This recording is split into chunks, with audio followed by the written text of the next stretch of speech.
പുള്ളിക്കാരൻ എന്തായാലും പോയി ഇൻ്റർവ്യൂ അറ്റൻഡ് ചെയ്തു.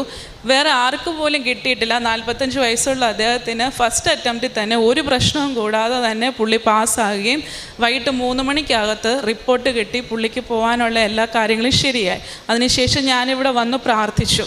ഈ സർജറിയുടെ ഫലമായിട്ട് എനിക്ക് HB ഭയങ്കരമായിട്ട് കുറയുന്നൊരവസ്ഥയായിരുന്നു. അപ്പം 8-8.5 ആ ഒരു ലെവലിൽ നിന്ന് മുകളിലോട്ട് കയറുന്നില്ല.